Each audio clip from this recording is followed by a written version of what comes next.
I'm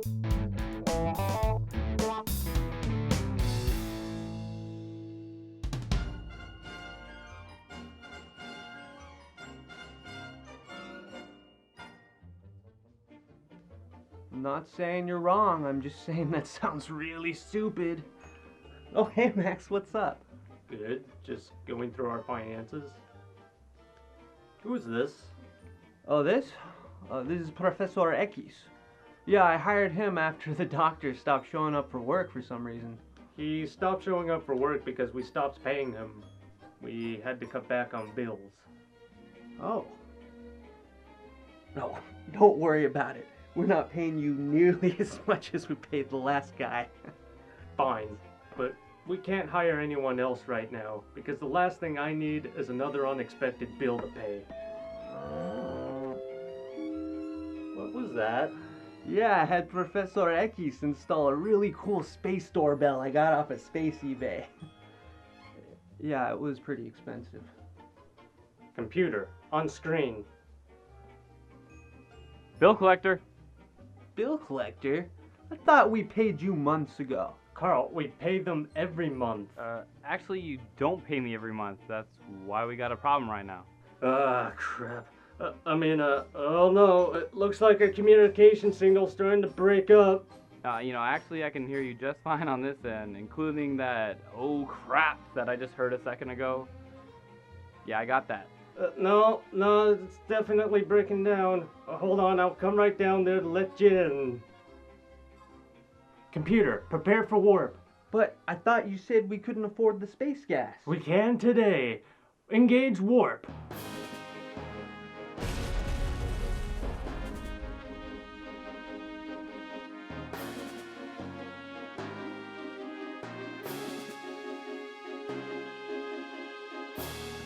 Whew. That was close. Computer, on screen. My God! They look formidable. They look like something out of Galaxian. Wait, I know what that is. What? An intergalactic space battle, the outcome of which will determine the fate of every living creature on our planet. Kiloblaster. Oh, really? Ugh, I'll go get the coffee going. Kiloblaster is a trilogy of vertical space shooters released for MS-DOS in 1992. It was designed by Alan W. Pilgrim as a spiritual successor to games like Galaxian. In fact, his son describes Kiloblaster as Space Invaders on crack. The game was designed and published by Epic Mega Games. Epic Games is best known today for the Unreal Tournament and Gears of War franchises. Their Unreal game engines, the first being released in 1998, are popular with game developers and are considered an industry standard. Back in 1991, they were known as Potomac Computer Systems, a small video game company founded by Tim Sweeney that got its feet in the door thanks to their action-adventure game called ZZT. The company soon began running contests in order to find more software and talent. This piqued the interest of Alan W. Pilgrim. On June 27th of 1991, and with almost no programming experience beyond BASIC, Alan Pilgrim submitted a game to PCS called Fantasy. He soon got a call from PCS founder himself, Tim Sweeney, and was told that it was the best game that they had received. Pilgrim soon found himself on board to work on the ZZT series. While I was working on that project, Tim called and said he had another idea. He had this idea for a space shooter, Kiloblaster. He asked if I knew how to program in C. I told him that I did not. After his call, I bought Borland's Turbo C and started studying. He sent me a 2-page project with some support routines. All that the code did was to move a white dot on a black screen. He told me that if I could understand this, and compile it and create an executable, then I would be on my way. Alan figured out the mysteries of the moving dot and would go on to design and program Kiloblaster. Background graphics were handled by Samuel Goldstein, a man with only one other video game credit, a top-down shooter released in 1994 called Traffic Department 2192. Traffic's more interesting in the future. He created the backgrounds for Kiloblaster using digitized photographs and static renders made with 3D software. As this was back in 1992, a few pyramids in a reflective sphere was considered great 3D. The 256 colors found in the backgrounds were made possible with VGA technology. While the VGA graphics standard was made available in 1987, it didn't really take off with PC gaming until the early 90s. At the time, these backgrounds were top-notch, although I doubt they had permission to steal this space station from Star Trek III. Either that or Kiloblaster takes place during the search for Spock. The sprites are a different story. If you're looking at these thinking, hey, these look like they were made by a 12-year-old. You're right, they were! Brian Neiman, who has no other video game credits, was lucky enough to get involved in the project at a very young age. Kiloblaster was the only game I ever worked on. I met Alan Pilgrim, the programmer, while working at a local computer store when I was 12 years old. He showed me how to use the graphic editor that was being used, and I made the ships for the game. I gotta give Tim Sweeney some credit. Alan Pilgrim had very little programming experience, and Brian Neiman was only 12. It's hard to imagine a game company would be willing to throw money at such a project, but here we are. Kiloblaster's music and sound design was done by Dan Freilich, who had already worked on Epic Games' previous release, Jill of the Jungle. The music was composed using an Ablib visual composer. Sound effects are handled by Sound Blaster sound cards, which were fairly new at the time. Sound Blaster is capable of producing Ablib sound, while also handling a slew of modern features such as high-quality digital sound samples. Prepare for battle. Kiloblaster has 3 episodes, each containing 30 levels. The player takes role as captain of the totally not inspired by anything starship Kiloprize. Its continuing mission to explore strange new worlds. The Kiloprize has been damaged beyond repair by the Alien Rebel Alliance. If the ship's last remaining jet fighter can't make it in time to warn Earth, the planet is doomed. Wait a minute, it takes 100,000 light years to travel across the galaxy. There's no way a jet fighter can make it there on time. Looks like it's up to us to save the Earth. Are you two drinking beers? You said you were gonna get coffee. Oh yeah, you know when you go into another room and you forget why you went there in the first place? I just figured we needed beer. Yeah, you're gonna have to drive. Kiloblaster's core gameplay is based on Taito's 1979 classic, Galaxian, which was inspired by Namco's pioneering game, Space Invaders.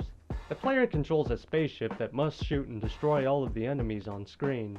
Doing so will advance the player to the next level, which contains even more dangerous enemies.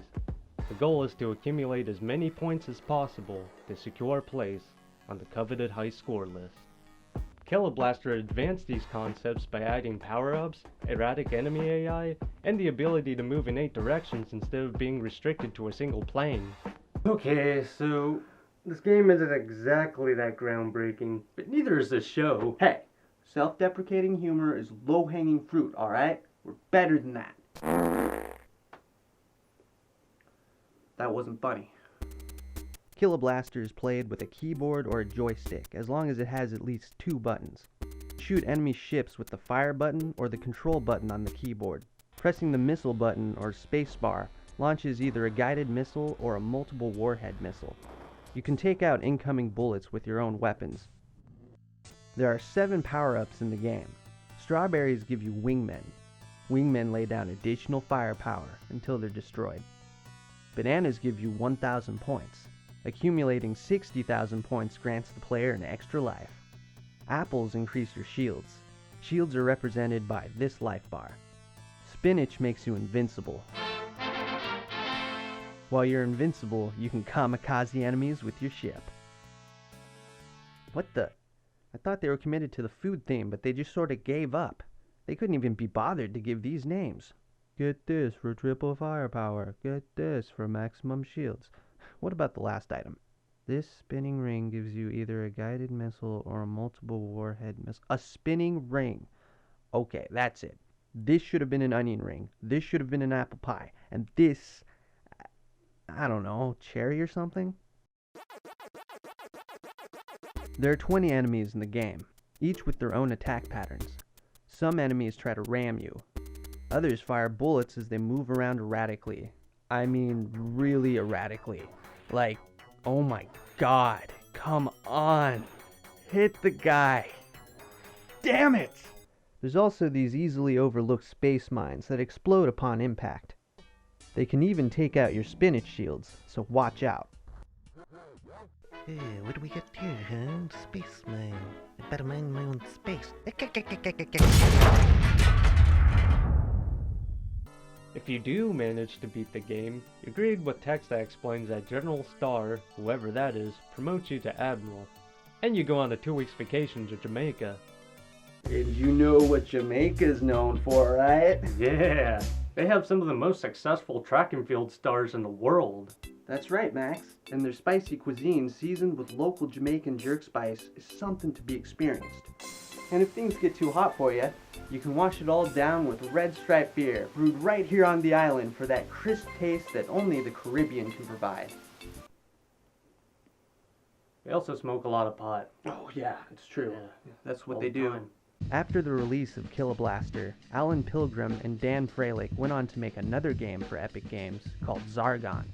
Zargon is a fondly remembered action platformer about an archaeologist who's warped to an alien world. Now, he also shoots stuff out of his crotch. In 2008, Alan Pilgrim declared Kiloblaster and Zargon freeware and released their source codes online. He currently has plans to remake Zargon with his eldest son, not surprisingly, using the Unreal 4 engine from Epic Games. Dan Freilich currently plays guitar and provides backup vocals for the 80s cover band Retro Sonics. Samuel Goldstein and Brian Neiman's whereabouts are currently unknown. Someone should probably find them. Tim Sweeney is still the CEO of Epic Games. He has received a number of awards for his contributions to the video game industry, including being inducted into the Academy of Interactive Arts and Sciences Hall of Fame in 2012. Kiloblaster was not an ambitious project. It's a budget title from an inexperienced 4-person team for a platform that was about to be replaced by the Windows operating system. While it garnered decent reviews for the time, gamers quickly moved on to bigger and better shooters. However, if you're a fan of classic arcade shooters like Space Invaders but want a bigger challenge, Kiloblaster has what you're looking for. The enemies are less predictable, and the power-ups add another layer of the gameplay. You can download all 3 episodes of Kiloblaster in less than 2 megabytes, so if you want to check it out, it's just a few clicks of the mouse button away.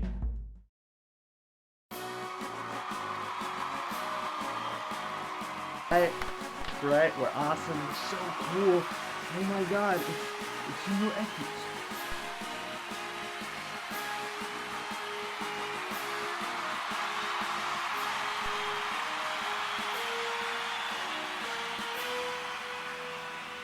What the hell is this? I thought we were getting reward money. Where's our trip to Jamaica? Yeah, man.